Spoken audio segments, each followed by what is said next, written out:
ইতিকাফে বসে মসজিদ থেকে বের হওয়া যাবে কিনা? ইতিকাফে বসে ফেসবুক, ইউটিউব, ইনস্টাগ্রাম ব্যবহার করা যাবে কিনা? ইতিকাফ অর্থ কি এবং ইতিকাফ কত প্রকার? আচ্ছা, ইতিকাফ শব্দের শাব্দিক অর্থ হচ্ছে অবস্থান করা, আর ইসলামিক পরিভাষায় মসজিদে আল্লাহ তাআলার সন্তুষ্টি অর্জন করার নিয়তে অবস্থান করাকে ইতিকাফ বলে। আর ইতিকাফ কত প্রকার? ইতিকাফ হচ্ছে 3 প্রকার।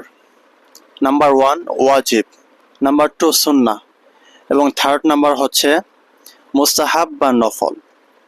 ওয়াজিব ইতিকাফ হচ্ছে আমরা যখন কোনো বিষয়ের মান্যত করি যে যদি আমার এই কাজটা হয় তাহলে আমি মসজিদে একদিন ইতিকাফ করব। অনেক সময় এই ধরনের মান্যত আমরা করে থাকি। তো এই যে ইতিকাফের মান্যত করলাম, নিয়ত করলাম, এটা হচ্ছে ওয়াজিব।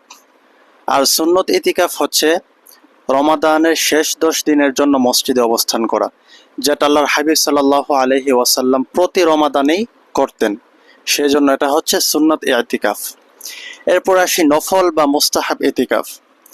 এটা হচ্ছে আপনি মসজিদে প্রবেশ করলেন, প্রবেশ করার পর নিয়ত করলেন যে আমি এত ঘন্টা মসজিদে থাকবো, তো ইতিকাফের নিয়তেই থাকলাম।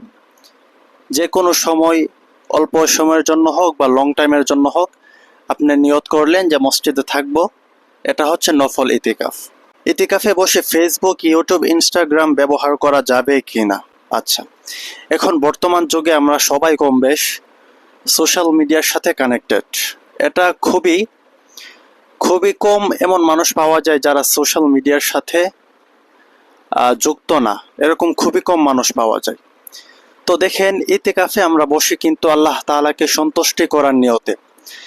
এখানে যদি আপনি ফেসবুক, ইউটিউব, ইনস্টাগ্রাম ব্যবহার করেন, দুনিয়ার সব কিছুর সাথে আপনি কানেক্টেড আছেন, সেক্ষেত্রে কিন্তু আপনার ইতিকাফটা পরিপূর্ণভাবে হচ্ছে না। যদি এমনও হয় আপনি বসে বসে নাটক, সিনেমা দেখছেন বা বিভিন্ন রিলস যেগুলো ইসলাম বহির্ভূত বা ইসলাম সাপোর্ট করে না, সেক্ষেত্রে তো আপনার ইতিকাফ হবেই না। এরপরে আসি, যদি গুরুত্বপূর্ণ কোনো বিষয় আপনার জানার থাকে বা দেখার থাকে বা ইসলামিক রিলেটেড, সেগুলো আপনি অবশ্যই দেখতে পারবেন, কিন্তু খুবই সতর্কতা অবলম্বন করতে হবে। কারণ আপনি যখন এই ধরনের প্ল্যাটফর্মগুলোতে প্রবেশ করবেন, প্রবেশ করার পরে কিন্তু আপনার কাছে আনইসলামিক অনেক কিছু চলে আসবে।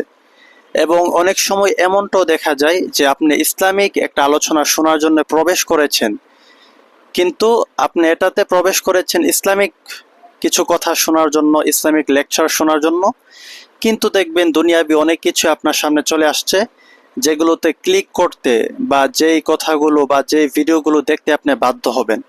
তো সেই ক্ষেত্রে ইউটিউব, ফেসবুক, ইনস্টাগ্রাম এগুলো অবশ্যই ইউজ করা অ্যাভয়েড করতে হবে।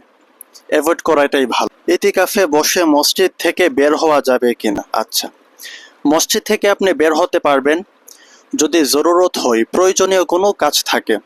ফর এক্সাম্পল, ধরেন মসজিদের পাশে বা মসজিদের ভিতর বলতে মসজিদের পাশে গোসলখানা, অজুখানা বা প্রস্রাব পায়খানা করার মতো এরকম ব্যবস্থা যদি না থাকে, বাথরুম না থাকে, একটু বাহিরে, তো সেই ক্ষেত্রে আপনি অবশ্যই যেতে পারবেন।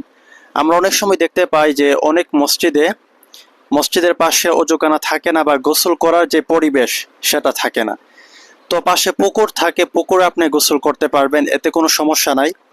কিন্তু আপনি পুকুরে বসে কয়েকজনের সাথে একসাথে সময় কাটাচ্ছেন, লং টাইম ধরে কথা বলছেন, তো এরকমটা করা যাবে না। জাস্ট আপনি বের হবেন, আপনার প্রয়োজনীয় কাজ সেরে আবার মসজিদের ভিতরে প্রবেশ করতে হবে। সেক্ষেত্রে আপনার ইতিকাফ হয়ে যাবে, এতে কোনো সমস্যা হবে না।